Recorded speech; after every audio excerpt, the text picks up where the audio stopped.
দাঁত না কেলিয়ে কি জন্য ডেকেছিস সেটা বল। বলছিলাম কি কাকু, হ্যাঁ বল না তো। বলছি কি ওই প্যান্ডেলের জোগাড় টোগাড় করেন। প্যান্ডেল আবার কিসের জন্য? হ্যাঁ, দিন নাই ক্ষণ নাই প্যান্ডেল মানে কিসের জন্য প্যান্ডেল? হ্যাঁ, আসলে কি আপনাদের ছেলের বিয়ে সামনের 14 তারিখে। আমার ছেলের বিয়ে 14 তারিখে? হ্যাঁ কাকু, ওই যে কিরণ লজ্জায় মুখ ফুটে বলতে পারছে না, তাই আমাকে বলাচ্ছে। এই কিরণ কি বলছে? আগে বাবা, হ্যাঁ আমার লজ্জা করছে তো, তাই কালুরি দিয়ে বলাচ্ছি। এত বিয়েটা ঠিকঠাক হয়ে গেল আর আমি কিছু জানতে পারলাম না। আসলে মা, তুমি যেসব বলেছিলে না, পায়েল সবকিছুতে রাজি। মানে ওই বলছিলে তোমার একটা মঙ্গলসূত্র লাগবে, সেটা পায়েল কিনে দিতে রাজি। কি বলছিস বাবা? হ্যাঁ মা, আমি বলেছি পায়েল রে, পায়েল বলেছে ঠিক আছে, মা যা বলেছে তাই হবে। আর পোলামুখো আমার নামে কিচ্ছু বলিসনি? হ্যাঁ বলেছি তো, বাবার যে 1 লক্ষ টাকা লাগবে গরুর ব্যবসা করবে সে কথা বলেছি। তা বৌমা কি বললো? তোমার বৌমা বলেছে 1 লক্ষ না, ওর থেকে আরো বেশি দেবে। ভগবান, তুমি মুখ তুলে তাকিয়েছো। সারা জীবন তোমার কাছে প্রার্থনা করেছি যে ব্যবসার জন্য টাকা দাও। তুমি যে এইভাবে আমার হাতে টাকা দেবা আমি কোনোদিন ভাবতে পারিনি ভগবান, কোনোদিন ভাবতে পারিনি। বাবা বলছে কি, ওই যে ও দাদু যে ভারী ঢ্যাবনা আছে, ওই বুড়োটা কি আমাদের টাকা দিতে দেবে? দেবে মানে, না হলে বুড়ো রে পাইখানার ওষুধ খাওয়াইয়ে বিছনে ফেলাই দেবো। না না, ওইসব ফাজলামি করার দরকার নেই। বৌমা যখন বলেছে টাকা দেবে, যে করে হোক জোগাড় করে দেবে। তা বলছি কি রে, সামনের মাসে 14 তারিখে ঠিক করেছিস? আগে মা, হ্যাঁ আসার সময় ওই ভাবিছি পণ্ডিতের কাছে যাবো, তো যাইনি, মোবাইলে দেখেছি দিন তারিখ 15 তারিখে, এই 14-15 তারিখ ভালো আছে। বলছি কি তুই ওইসব ছাড়, তুই মোবাইল ফোবাইলের কথা ছাড়, তুই যা ওই ব্রাহ্মণের কাছে যাই দেখ দিন তারিখ কবে ভালো আছে, তারপরে ছোট্ট করে একটা অনুষ্ঠান করব। বলছি কি মা, আমি একবার ভাবিছি বাড়ি বড় বড় বক্স এনে অনুষ্ঠান করবো। আবার একবার ভাবতেছি যে এত বড় অনুষ্ঠান না করে, টাকা পয়সা খরচা না করে, সেই টাকা রেখে দিলি কাজে লাগবে, আর গ্রামের লোকজন কি বলবে, তাই কি না? একদম কাজের কথা বলেছিস। হ্যাঁ, যে কাজ করতে চাচ্ছিস না ওতে প্রায় আমার 4টে গরুর দাম চলে যাবে। ঠিক আছে বাবা, তাহলে মন্দিরে ঝপ করে বিয়ে করে চলে আসবো।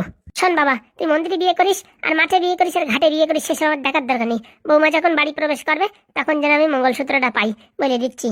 একদম মা, একদম। বাস ওইটুকুই আমার আবদার, ওইটা পূরণ হলি তাতেই হবে। আর যদি টাকা পয়সা বাঁচে, একটা জামদানিও শাড়ি নিয়ে আসিস। ঠিক আছে মা, ঠিক আছে। বলছি বাবা, ওই টাকা পয়সা হাতে চলে আইছে? না না, এখন আসিনি, তাই 2-4 দিনের ভিতর চলে আসবে। আচ্ছা ঠিক আছে। তাহলে বাবা আমরা ওই ব্রাহ্মণের কাছ থেকে একটু কথাবার্তা বলে আসি, হ্যাঁ? আচ্ছা। চলে কাল চল।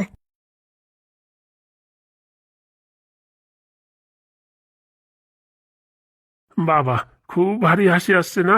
হাসি আসবে না বুড়ো? বিয়ে করে তোমার সাথে কত বছর হয়ে গেছে, এখন একটা সোনা জিনিস পর্যন্ত কিনে দিতে পারোনি। হ্যাঁ, আর বৌমা এখন আমার একটা নেকলেস দেবে, তাতে তোমার জ্বালা উঠতেছে না? আমি বুঝতে পারছি, ওই টাকা যদি সব তোমার দিত তাতে তুমি ভারী খুশি হতে। না মানে সেটা তো হতাম, কিন্তু এখন বৌমা যখন দিতে যাচ্ছে তা দিক, আর কি করব। আর আমি দেওয়াও চা বৌমা দেওয়াও তাই, মানে এক বাড়ির মানুষ তো একজন দিলেই হলো। হয়েছে হয়েছে, অত ভঙ্গির কথা বলিও না, এখন এখান থেকে বিদায় হও। বলছি গিন্নি, আমার একটা মনের ভিতরে একটা খটকা লাগছে। তোমার তো সবসময় খটকাই লাগে, কি হয়েছে? বলছি আমাদের বৌমা এখনো হাতে টাকা পায়নি, আর টাকা পাওয়ার পরে আমাদের অবধি টাকা আসবে সে নিয়ে আমার একটু সংশয় হচ্ছে। আরে ঘোড়া না, তুমি সবসময় পিছনে টানা কাজ করো। আজ পর্যন্ত কোনদিন দেখলাম না একটা ভালো কথা বলো, যে কথা বলবে তার পিছ টানা কথা বলবে। তুমি বুড়ো শালা ভালো না। এরকম কথা বলতে পারলে? তো বলতে পারলাম না দেখি, হ্যাঁ? 2 দিন পরে আমার মঙ্গলসূত্র আসবে, সে কথা না বলে তুমি এখন অন্য কথা বলতেছো। তুমি শালা বুড়ো ভালো না। আচ্ছা ঠিক আছে, তোমার কথাই ঠিক। দূর হও, চোখের সামনে থেকে দূর হও।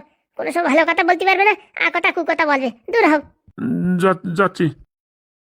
শোনো, আজকে যে কোশ্চেন গুলো তোমাদের দিচ্ছি, এইগুলো কালকের ভিতরে সলভ করে আনবে কিন্তু, বলে দিচ্ছি। হ্যাঁ একদম স্যার। বলছি স্যার, অনেকগুলো না, অনেক কঠিন কঠিন প্রশ্ন আছে। হ্যাঁ, অনেকগুলো খুব কঠিন। দেখো, তোমরা যে যে পরীক্ষা দিচ্ছ, নিট এক্সাম দিচ্ছ, বুঝতে পেরেছো? এই এক্সাম কত লোক দেয় জানো? তাদেরকে সবাইকে পিছনে রেখে তোমাদের সামনে এগিয়ে যেতে হবে। তাহলে বুঝতে পেরেছো কতটা ভালো পড়াশোনা করলেই তোমরা সবাইকে পিছনে রেখে আগে বেরিয়ে যেতে পারবে। হ্যাঁ স্যার, বুঝতে তো পেরেছি, কিন্তু কোশ্চেনগুলো মাঝে মাঝে খুব কঠিন মনে হয়। কোনো কঠিন মনে হবে না, আমি যে ফর্মুলা শেখাবো সেটা কন্টিনিউ রেগুলার প্র্যাকটিস করবে। প্র্যাকটিস করতে করতে দেখবে এক সময় এত ইজি হয়ে যাবে, প্রশ্ন দেখলেই আর উত্তর খোঁজা লাগবে না, ঝপাত করে হয়ে যাবে। হ্যাঁ স্যার, আপনি যে ফর্মুলাগুলো শেখান না সেগুলো খুব ভালো। ঠিক আছে, দেখি কালকে কে কটা সলভ করে নিয়ে আসে। আর কেউ এদিক ওদিক থেকে খোঁজার চেষ্টা করবে না, গুগল বা ক্যালকুলেটারের ইউজ করা যাবে না, বুঝতে পেরেছো? হ্যাঁ হ্যাঁ স্যার, আমরা যা পারবো সেটাই করে নিয়ে আসবো। ঠিক আছে।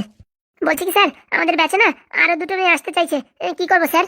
তোমাদের ইচ্ছা, আমার তো কোনো সমস্যা নেই, আমি জাস্ট পড়াবো, তার থেকে বেশি কিছু না। না না না স্যার, আর বেশি লোক নেবো না, বেশি লোক নিলে পড়াশোনা হবে না, শুধু জ্ঞানজাম হবে।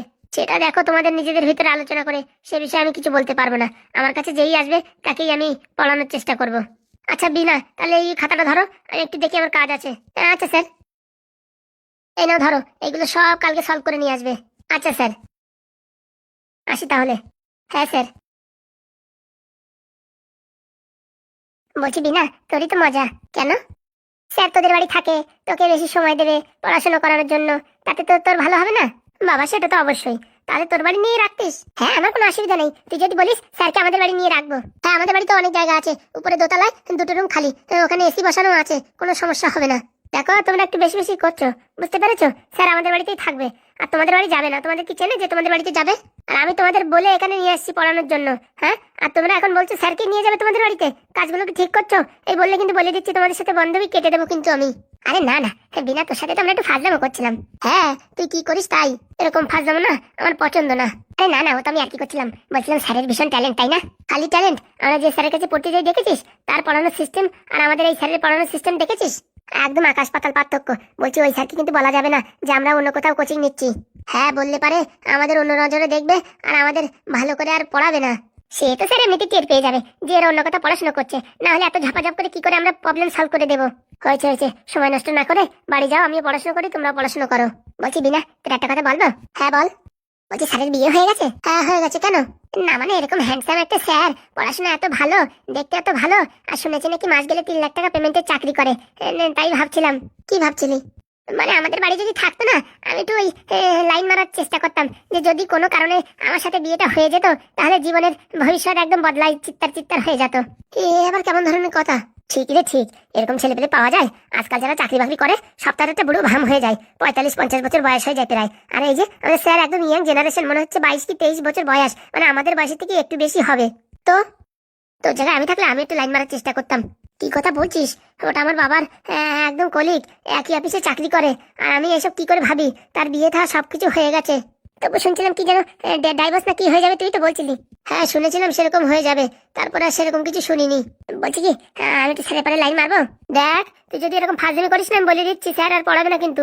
স্যারের কাছে যদি তোর নামে এই কথা বলি না, তোরা কালকের থেকে একদম সাসপেন্ড করে দেবে। আরে না রে না রে, আমি তো এমনি তোর সাথে ফাজলামি মজাক করছিলাম। অন্য জিনিসে মজাক করে এসব জিনিসে মজাক করো না, ঠিক আছে? আচ্ছা বান্ধবী তুই কিছু বলিস না, আমি তো এমনি বলেছি তোরে। এবারের মতন মাফ করে দিলাম, পরবর্তীতে এরকম কথা বললে পারে তখন কিন্তু একদম স্যারের সঙ্গে সঙ্গে সঙ্গে বলে দেবো। আচ্ছা আর কোনোদিন ভুল হবে না। হ্যাঁ বান্ধবী আর কোনদিন ভুল হবে না। আসি হ্যাঁ, ঠিক আছে, বাড়ি গিয়ে পড়াশোনা করো, আর এইসব মাথা থেকে হাবিজাবি বুদ্ধি চেঞ্জ করো, নাহলে কিন্তু সবকিছু গড়বড় হয়ে যাবে। পড়াশোনাও যাবে আর স্যারও পড়াবে না, জীবনের ভবিষ্যৎ পুরো অন্ধকার হয়ে তারফিন তেলের মতন কেতা ছিঁড়া বেগুন হয়ে যাবে। আচ্ছা বান্ধবী, আচ্ছা ঠিক আছে, ভালো বুদ্ধি দিছিস, ওইসব মাথার থেকে হাঁটাই ফেলাতে হবে। আসলে উঠতি বয়স তো, মাথায় একটু শয়তানি বুদ্ধি চাতে মাঝে মাঝে। ওই শয়তানি বুদ্ধিকে আটকে রেখে পড়াশোনার উপর নজর দাও, তাহলে জীবনে কিছু করতে পারবে। ঠিক ঠিক বলেছিস বান্ধবী, ঠিক বলেছিস। যাই তাহলে বাড়ির দিকে যাই। আচ্ছা চল রে।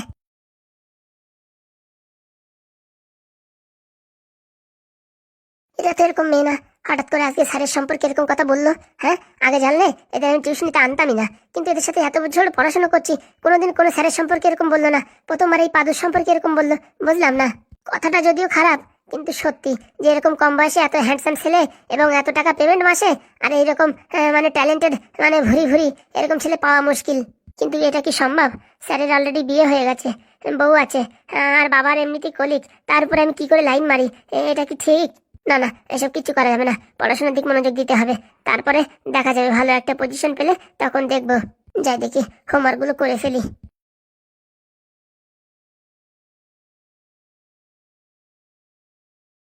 বলছি কি স্যার, কিছু নতুন কোনো আপডেট পাওয়া গেল? আপডেট মানে সেই আপডেট। কি স্যার বলবেন তো? স্যারের সঙ্গে কথা হয়ে গেছে, তোমার ওই 2 থেকে 4 দিনের ভিতরে জয়েনিং লেটার চলে আসবে। বলছি স্যার, আমি একটু স্যারের সাথে কথা বলতে চাইতাম, যে কি জন্য আমার সঙ্গে এরকম একটা দুর্ঘটনা ঘটলো আমি বুঝতে পারলাম না। আরে বাবা, ওটা একটা পলিটিক্স পার্টির থেকে এরকম করেছিল, কিন্তু তোমার হাতের কাজ যা আর তোমার যা ট্যালেন্ট, বুঝেছো, তোমার ছাড়া তো আমাদের ওই অফিস পুরো একদম কানা। হ্যাঁ পাদু, তোমার চাকরি কে আটকাবে?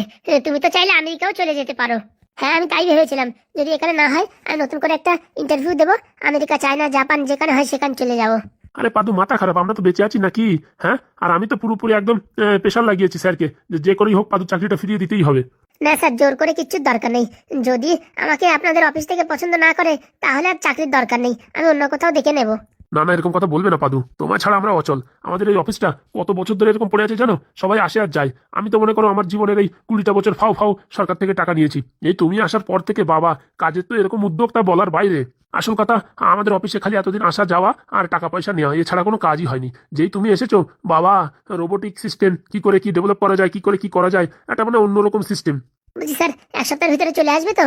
আরে বাবা, এক সপ্তাহ কি, আমার তো মনে হয় কালকে সকালের ভিতরে তোমার মেল ঢুকে যাবে। তাহলে তো স্যার খুব ভালো হয়, বাড়ির পরিস্থিতিও খারাপ আর টাকা পয়সারও ভীষণ চাপ।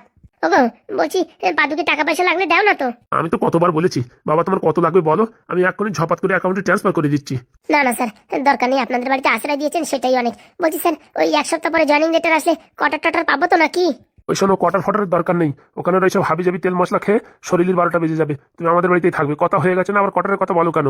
না মানে পরবর্তীতে আবার কটার পেতে অসুবিধা হতে পারে তার জন্য।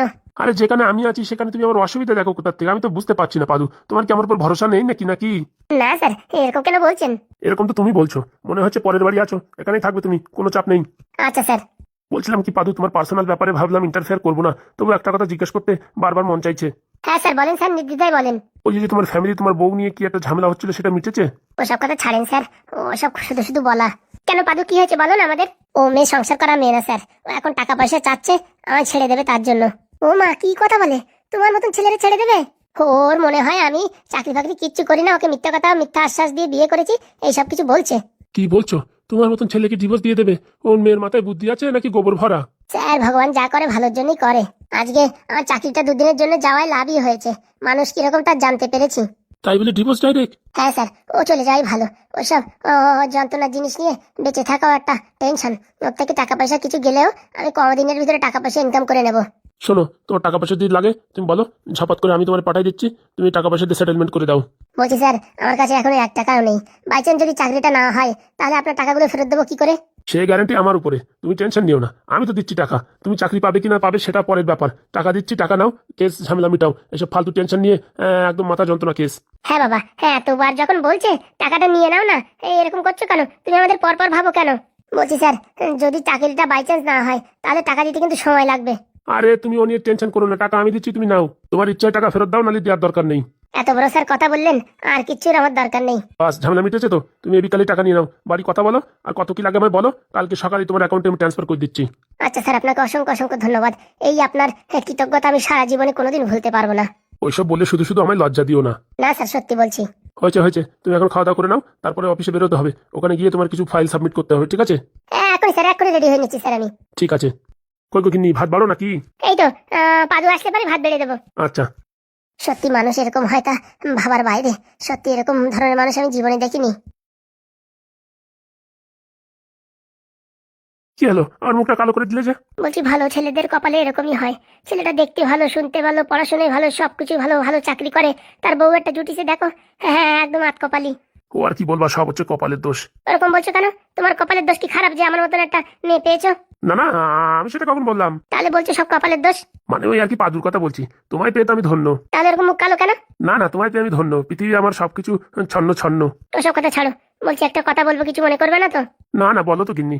বলছি বাই চান্স পাদুরি মনে করে 6 লাখ টাকা দিলে, ও চাকরিটা না হলো, তাহলে এই টাকাগুলো? আরে চাকরি হয়ে বসে রয়েছে, সকালের ভিতরে মেল ঢুকবে, তোমার কি মাথাটা খারাপ হয়ে গেছে নাকি? না বাই চান্স মনে করো না হলো তখন? শোনো, যদিও না হয় না, তোমার মেয়েটাকে যদি একটা হিল্লে করে দেয়, একটা ভালো একটা র্যাঙ্কে চলে আসে, ভালো কলেজ পেয়ে যায়, সরকারি এসে যদি পড়াশোনা হয়, তাহলে আমার কত টাকা বাঁচবে বলো তো? কত আর বাঁচবে? ওরে বাবা, প্রাইভেটে পড়াতে গেলে না এত টাকার দরকার না, ভাবার বাইরে। তা টিউশনে কি অত টাকা 5-6 লাখ টাকা খরচা হয়? আরে লোকে ডোনেশন দিয়ে দিয়েও সিট পাচ্ছে না কলেজে, আর তুমি কি বলো? হ্যাঁ অত সাথে আমার বোঝার দরকার নেই, আমি অত সাথে বুঝি না।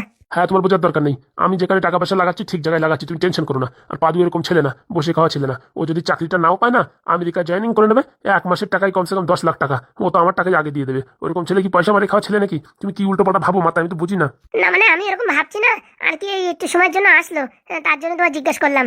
ওসব নিয়ে তুমি টেনশন করো না, আর এসব কথা পাদু শুনতে পারলে টাকা চাইলেও মোটামুটি দিতে চাইলেও নেবে না। হ্যাঁ তা ঠিক বলেছো। তাহলে দেরি করো না, ঝপাত করে ভাত বাড়ো, আমি একটু হাত মুখ ধুয়ে আসি। আচ্ছা। বলছি স্যার, আপনি বাথরুমের ভিতরে? পরিস্থিতি এরকম। মানে স্যার ঠিক বুঝলাম না। পুলিশের চারিদিকে চাপ, টিভি নিউজ খবরের কাগজ সব জায়গায় আমার ফটো দিয়ে দিয়েছে, বলেছে যে এই খবর দিতে পারবে তাকে 10,000 টাকা পুরস্কার দেওয়া হবে। কি বলছেন স্যার? হ্যাঁ, আমি এখন এখান থেকে কি করে বেরোবো আমি তো তাই বুঝতে পারছি না। ওসব নিয়ে টেনশন করবেন না, আমরা আপনার প্রস্তাবে রাজি হয়ে গেছি। মানে? মানে আপনি বললেন ওই 1 মাসের মতন আপনাকে রাখতে হবে, তার বদলে 5-6 লাখ টাকা দেবেন, সেই প্রস্তাবে রাজি হয়ে গেছি। সত্যি বলছো তো? হ্যাঁ হ্যাঁ স্যার, বলছি কি আপনার কাছ থেকে টাকাটা নিতে চাচ্ছিলাম না, কিন্তু আমাদের পরিস্থিতি এমন এইরকম যে টাকা পয়সার প্রচুর দরকার। সে ঠিক আছে, টাকা পয়সা আমি দিয়ে দেবো, কোনো চাপ নেই, কিন্তু এখনই সঙ্গে সঙ্গে দিতে পারবো না। কারণ কি, এখন যদি আমি এটিএম দিয়ে টাকা তুলি, বুঝেছো, বা আঙুলির ছাপ্পা দিয়ে টাকা তুলি বা ব্যাংকে গিয়ে টাকা তুলি, তাহলে তো আমার খবর পেয়ে যাবে, তখন তো সমস্যা। এর জন্য মোটামুটি ওই 15-20 দিন বা 1 মাস পরে তোমাদের টাকাগুলো একসাথে হ্যান্ড ওভার করে দেবো। কিন্তু স্যার, হ্যাঁ বলো। বলছি কি, টাকাটা না আমাদের এখনই দরকার ছিল। আরে বাবা, একটু বোঝার চেষ্টা করো ফুটো। আমি তো টাকা দিয়ে দিতে পারি এক্ষুনি, আমার কাছে রেডি, কিন্তু আমি কি করে তুলবো বলো তুমি? হ্যাঁ, সেটাও তো ব্যাপার। তাহলে দেখো, এই বিপদ থেকে এখন তোমরাই বাঁচাতে পারো, যে করে হোক আমার এখন এখান থেকে উদ্ধার করো। আচ্ছা স্যার, আজকে রাত্রে স্যার 12টা 50-এ আপনাকে নিয়ে যাওয়া হবে। বলছি নেওয়ার সময় যদি কেউ দেখে নেয়? কেউ দেখতে পারবে না। আপনার জন্য একটা নাইটি আনবো, আর মুখে একটু চুনকালি ঘষে নেবেন, বাস। কেউ খুঁজে পাবে না। যে জিনিসের ভয় ছিল, আজকে সেই জিনিসই ঘটলো আমার সাথে। মানে স্যার? আগে ভাবতাম আমার জীবনে যেন আমার মুখে কোনোদিন চুনকালি না লাগে, কিন্তু আজকে সেই চুনকালি লাগিয়ে এখান থেকে বিদায় নিতে হবে। বলছি স্যার, চুনকালি আগে দেখবেন না জীবনটা দেখবেন? আপনি যা বললেন, এই অবস্থায় যদি আপনি বাড়ি যান, তাহলে তো আপনার অবস্থা একদম আমসুক্ত বানাই দেবে। তা কথাটা খারাপ বলনি, ওর থেকে ভালো মুখে চুনকালি ঘষে নিলাম। আমার কথাও সেই কথা স্যার, আগে নিচে বাঁচিয়ে তারপরে বাপের নাম। তা ঠিক বলেছো। তো রাত্রেবেলা আমরা একটা ফটফটি গাড়ি নিয়ে আসবো, আর ওই আপনার জন্য একটা নাইটি নিয়ে আসবো, আর মুখে চুনকালি লাগিয়ে বাস আমাদের সাথে চলে আসবেন, ঠিক আছে? হ্যাঁ আচ্ছা। বলছি ওই ডাক্তারবাবুর সাথে কথা হয়ে গেছে, আমাদের জন্য ওই পিছন দিয়ে একটা দরজা খুলে দেবে, ঠিক আছে? আচ্ছা, ততক্ষণ আমি বাথরুমেই থাকি। বলছি স্যার, এখান থাকলে খাওয়া দাওয়া কি করে হবে? ওরে বাবা, খাওয়া দাওয়া স্নান দিনান সব এখন এই এক জায়গায় চলছে কাজ। সত্যি স্যার, আপনার কষ্ট দেখে আমাদের দুঃখ লাগছে। সব পাপের ফল গো ফুটো, সব পাপের ফল। আমরাও যে কত পাপ করেছি, আমাদের কি ফল দেবে ভগবান তা কে জানে। না না, তোমরা মানুষের অনেক উপকার করেছো। কে জানে স্যার। আচ্ছা স্যার, আসি তাহলে। হ্যাঁ আচ্ছা স্যার, 12টা 50-এ আসবো কিন্তু ঠিক সময় মতন। ঠিক আছে। কি দিন পড়েছে, এমএলএ বাবুর এখন পাইখানায় আশ্রয় হয়েছে। ভগবান, কি দিন দেখাচ্ছ, এখন আমার পাইখানায় বসবাস করতে হচ্ছে, আর কি বলবো, কিচ্ছু করারও নেই। পুলিশের হাতে ধরা পড়লে আমার বউর কাছে ছাড় করে নিয়ে যাবে। পুলিশের থেকে ভয় পাই আমার বউকে আমি বেশি, তাই ওখানে যাওয়া আমার জীবনের চরম ভুল হবে। ওর থেকে ভালো আমি পাইখানায় বসে থাকি। আর কি করা যাবে, এখানেই এখন 12টা 50 অব্দি অপেক্ষা করি।